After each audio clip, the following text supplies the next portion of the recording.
It's a question plaguing everyone from the mayor to police officers and community leaders. What'll stop the gun warfare on Chicago's streets? One group in the city's Lawndale neighborhood has a bold plan to reach young African-American men before it's too late. WGN's Gaynor Hall takes you beyond the violence for a look at why Men's solution.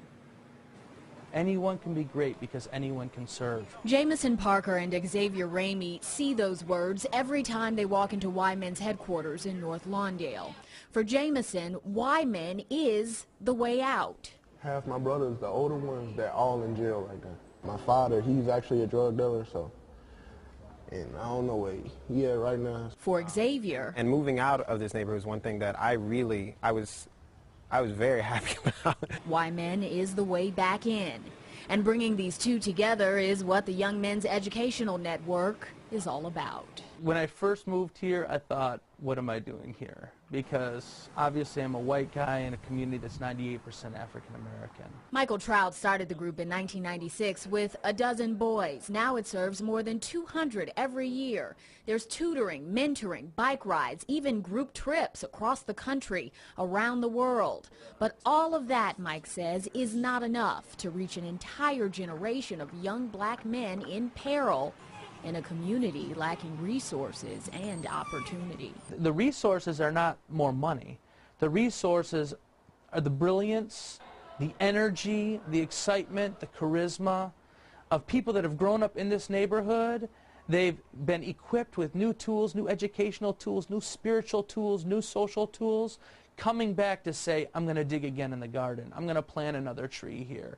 I'm going to weed out this area, and I'm going to watch something grow. Right here we've got a lot of lettuce and some edible plants. Xavier's garden is starting to bear fruit. Last December, the 24-year-old DePaul University graduate moved out of his plush apartment in Lincoln Park and right back into the heart of Lawndale. It was a wonderful life. And I say that in retrospect, but I also say that this is far better. The group turned this building near Avers and Cermak into apartments for Y Men alumni who are currently enrolled in college or have recently graduated. Xavier is one of 3 who lives here now. Rent is $350 a month. 75% goes into a special account, and if he chooses to purchase a home in Lawndale, he'll get that money back for the down payment. The goal? Replacing negative influences hanging on the streets with positive ones, trying to make a difference. You can't throw money at these problems. You got to throw bodies at these problems. But if you had the choice and you could live here in Roscoe Village or here in Hyde Park, would you choose to move here to Lawndale? This is one of the city's hot spots for violent crime, but Xavier says he's not concerned about his safety.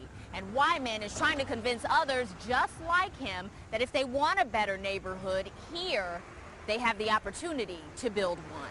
Why would you want to move into here?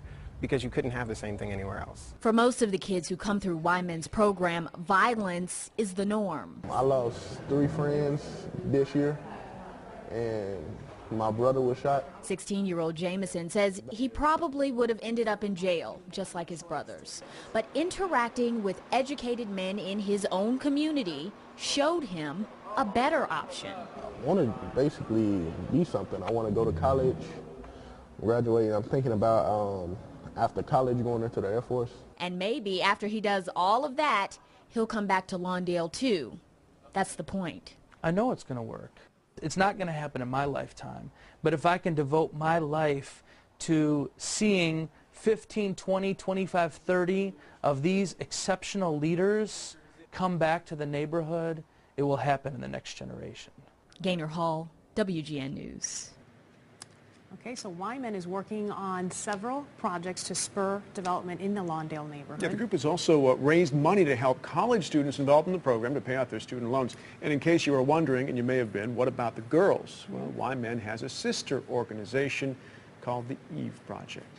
Still ahead.